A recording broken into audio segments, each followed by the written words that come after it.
which will explain a lot of how I feel. And it's the old woman of the roads. So I will do that little poem for you now.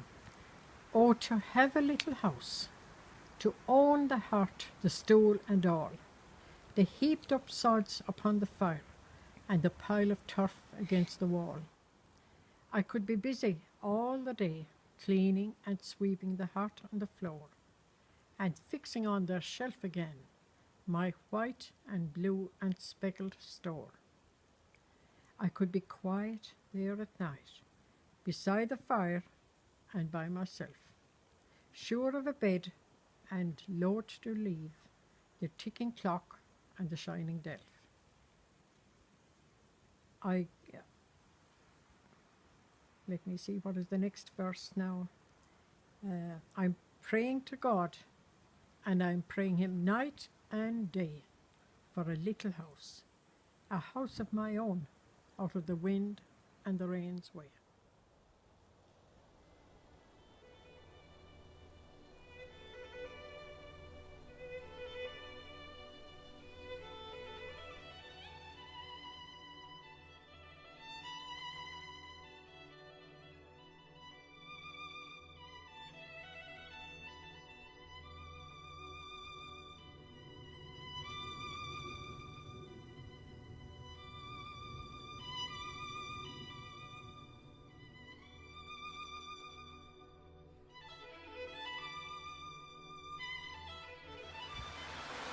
The soul of Ireland for me is our inherent connection to the planet, to the island of Ireland, which is very magical. Unfortunately, through the centuries, through circumstances beyond our control, many good Irish people, very talented Irish people, left this country because they couldn't find contentment in the Irish psyche as it was at the time. It seems to me there's a journey of reclamation for Irish people to come back into the knowing of who they are, where they came from, the essence of what it is to be Irish, our connection with the planet, nature. It's very important to Irish people. I think that's why there's a big draw for a lot of people to research paths like Celtic spirituality, druidry, shamanic practices that help us to mark the seasons and bring us back into touch with Mother Nature and how she plays through the year. Many good people have left this country because they were searching for something, I suppose, that was forbidden. We don't have to be afraid anymore.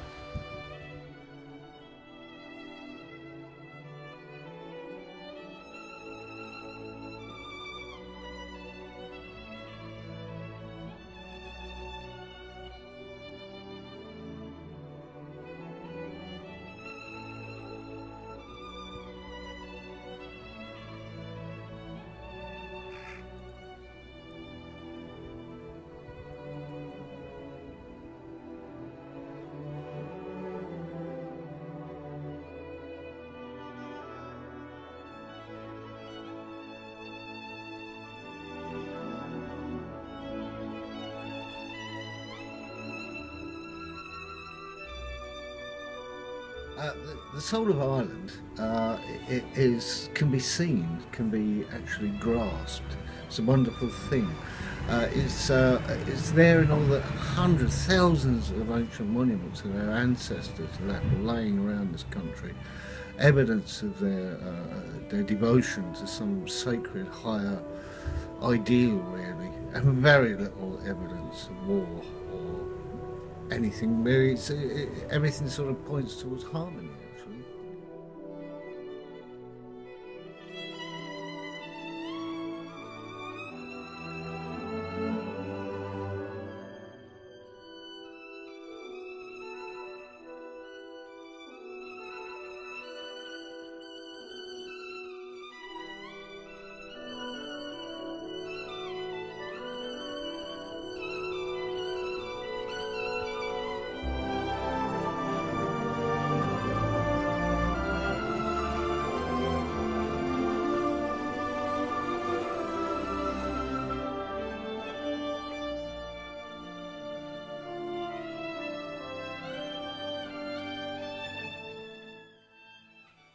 For me personally, coming into this island country 14 years ago, the very first thing I noticed was the peace which went into my being.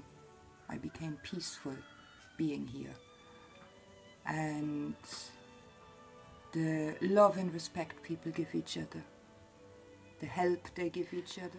They might be giving out to each other and get into arguments, but if needed, they're always there. They will always help. The land, the nature, the people, the water, the trees, the fields, the rain, the storms.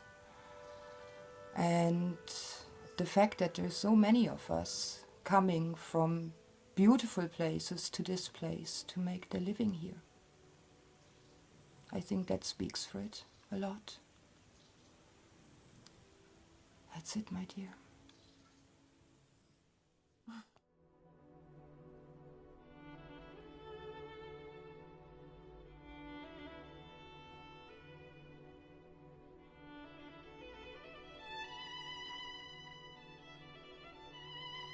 It's often just the simple things like, and we go to these horse fairs and we deal in them, and it's the old Ireland, I suppose, and in a way, like, you know, it's just the world would have to begin again to create those things again, like, so, no man. And I remember on the way over to the fair I met a man actually tumbling in the side of the road. I had a horse in it myself, and he had a horse inside the wall and he was standing in the road tumbling, but he was tumbling a lift for himself and his horse, like, you know. But you don't see those things happening in the world at all, like, you know. So listen, if I came to you out of the wind with only my blown dream clothing me, would you give me shelter? For I have nothing or nothing the world wants. I love you. That is my only fortune.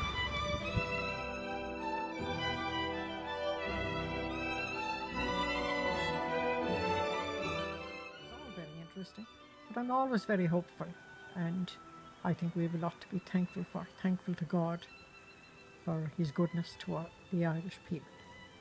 Thanks to Our Lady and to all the saints, especially my little Saint Therese. She's the rock on my shoulder. She teaches me wisdom. So I think it's very important to read books and to help yourself. You know, we can help ourselves a lot, and then to have good friends, very good friends, and we just learn from each other. But I think it's very important to be hopeful. Definitely, I am very hopeful. That's all I have to say about that.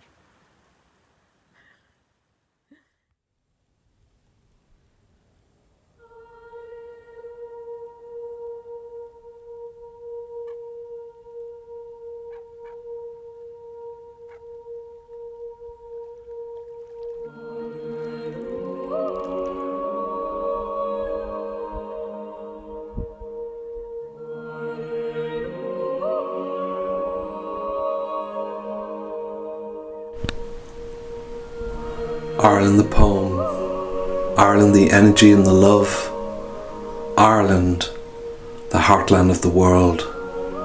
She is still breathing and sweeping, her soft curves seducing, the magic and soul of her unbreakable.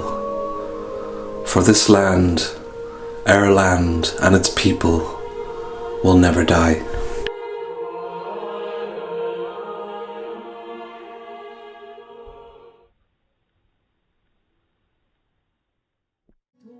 Dear Irish lad, with eyes so blue and heart so true, could I but clasp his hand, for this I've braved through many a tear, in far off distant lands.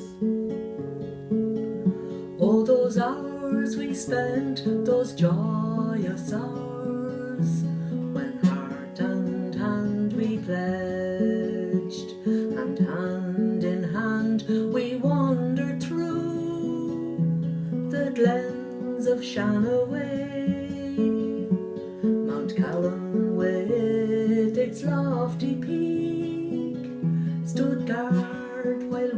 gay.